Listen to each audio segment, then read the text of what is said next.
కొత్త రకంగా చేస్తున్నా పచ్చడి. చూడండి, మీరు చూసి మీరు కూడా చేసుకొని తిని చూడండి. దీంట్లో ఆయిల్లో కొంచెం వేడొచ్చాక పచ్చిమిరపకాయలు వేస్తున్నా. టపటపా వేలకుండా ఉండడానికి కట్ చేసి వేసాను. స్పూను జీలకర్ర, ధనియాలు, పసుపు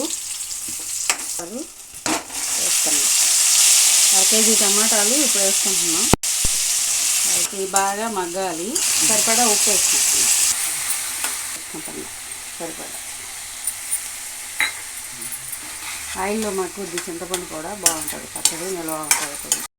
మెతుక్కోవాలి బాగా. చట్నీ రోగులతో పని లేదు, మిక్సీతో పని లేదు. ఇలా ఎంత రుచిగా ఉంటుందో ఇట్లా చేస్తే పచ్చడి. ఇలా మెత్తగా మెత్తుకోవాలి. ఇది రేటుతో పని లేదు. ఇది ఎంత రుచిగా ఉంటుందో అసలు దీన్ని చూస్తే భలే ఉంటుంది అన్నమాట పచ్చడి. కొత్తిమీర వేసుకోవాలి. నవ్వుతుంటే బాగుంటుంది.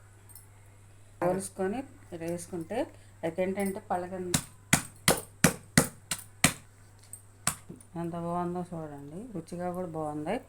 పచ్చడి రెడీ అయిందండి. రోటితో పని లేకోకుండా పప్పు గుత్తితో పచ్చడి చేసా చూడండి.